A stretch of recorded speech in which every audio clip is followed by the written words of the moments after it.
50 annoying things about Brawlhalla. The game takes way too long to load. Seriously, there is no reason why a game with the same graphical consistency of Balloons Tower Defense 5 should take this long to load. Coins have very few uses and eventually mean nothing. You can buy legends, which is useless if you have the all legends pack. You can buy colors, which eventually you run out of colors to buy, and that's it. Yeah. Switching skins on a legend automatically resets the weapon skins too. Don't get me wrong, I understand why this is a thing, but I still hate it. Axe recovery. Do you enjoy getting back to stage? No. No you don't. Skyforged Fenrir Mordex players with Loki's Grasp. I'm sorry bro, but you are not Sandstorm, and you will never be Sandstorm. The hitbox on Azoth's bow side sig.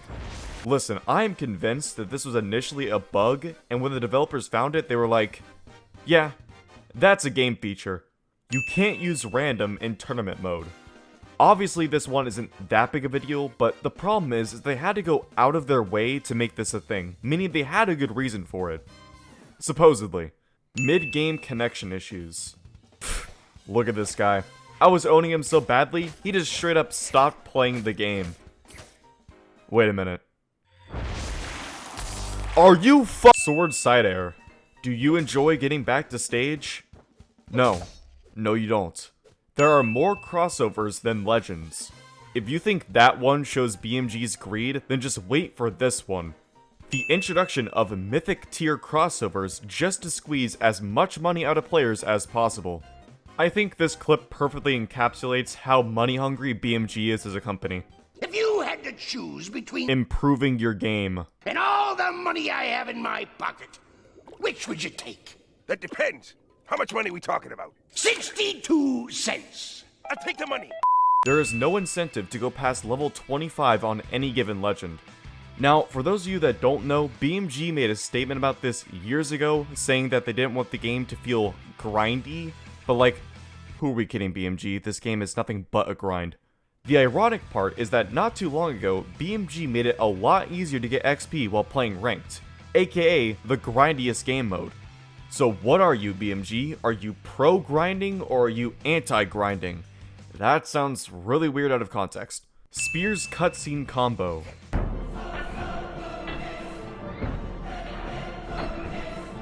Every hour we spend on that planet will be 7 years back on Earth. The store is unable to process jitter clicking. Battle Pass missions feel like chores rather than challenges. Certain Battle Pass missions are absolutely stupid in nature. Emote last. So essentially, your ability to complete this Battle Pass mission is entirely dependent on your opponent. I see no potential downsides to this design. Ship it. There's no multiplayer training mode.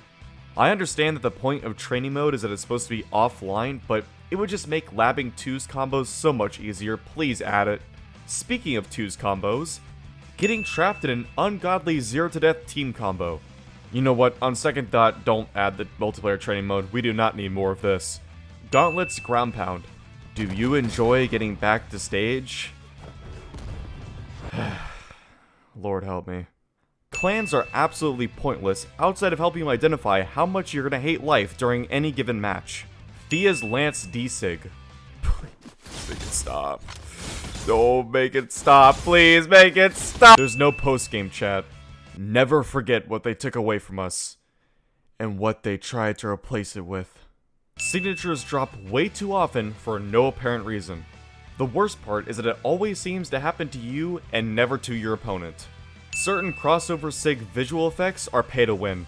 If you don't know what I mean, check out this pretty old yet still accurate video by me in the top right corner. Boots being the most forgiving weapon in this game. Did you miss an attack? Don't worry, just do another one. Did you miss that one too? Don't worry, just do another one. Did you miss that one? We're about halfway through, so allow me to take this time to remind you to like and subscribe. If you do, I'll guarantee you that I'll have one more like and subscriber. Getting juggled by Bo Neutralite. Back with another milk. Help! Help! Help me! Help! The optimal strategy for winning is playing passive. Because God forbid we fight in a, you know, fighting game. On-stage cannon ground pound. That tiny extra hitbox that the on-stage landing gains is just brutal. The balance team makes very questionable decisions. For example, in the most recent balance patch, they buffed Sword Delight. That leads me to my next point. The balance team gives very questionable reasons for said very questionable decisions. So, why did they buff Sword Delight? With the ever-increasing speed of the game and wider mobility options, the Sword Downlight carried too much risk.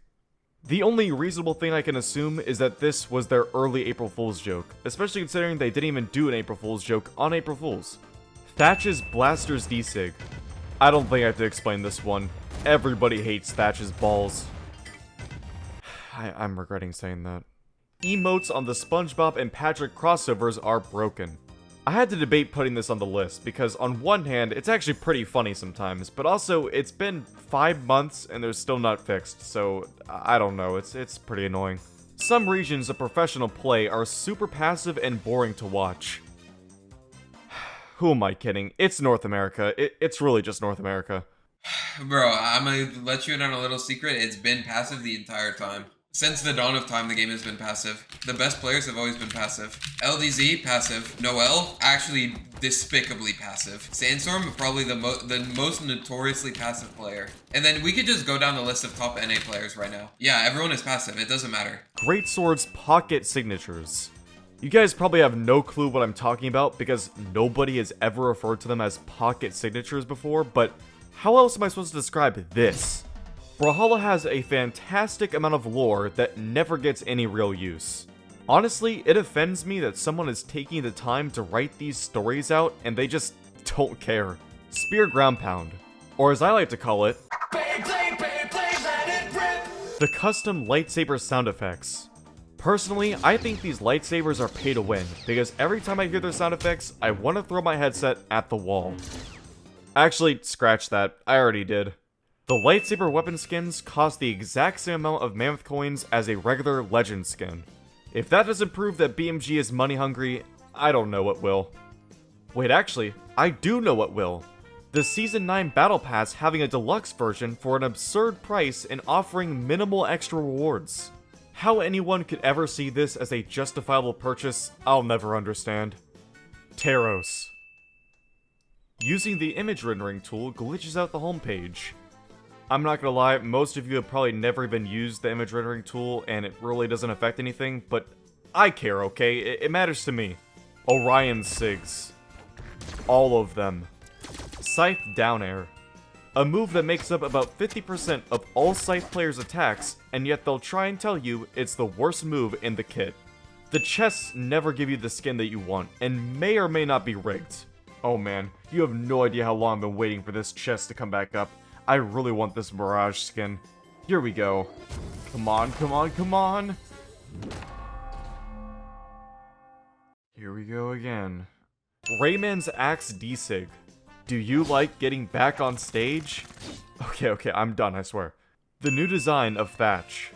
To be honest, I don't like any of the new redesigns except for Sentinels, but I'd say that Thatch's is definitely the worst. Zariel players that can't go 2 seconds without throwing out a signature. I would usually just call this being a 6 spamming gold, but there are some legitimately good players that do this too. It's not fun. The people that make all of the decisions regarding balance and design of the game cannot get past Platinum. Now, this is more of a headcanon type of thing, but after watching one of them get clipped by a medium bot while trying to show off the new legend, can you really blame me? Weapon throws, which is supposed to be a mechanic for discarding your active weapon, is used as a way to both approach and be passive as hell. It's not as bad as it used to be, but it's still pretty bad. And lastly, despite all of these issues, you can never stop playing this game.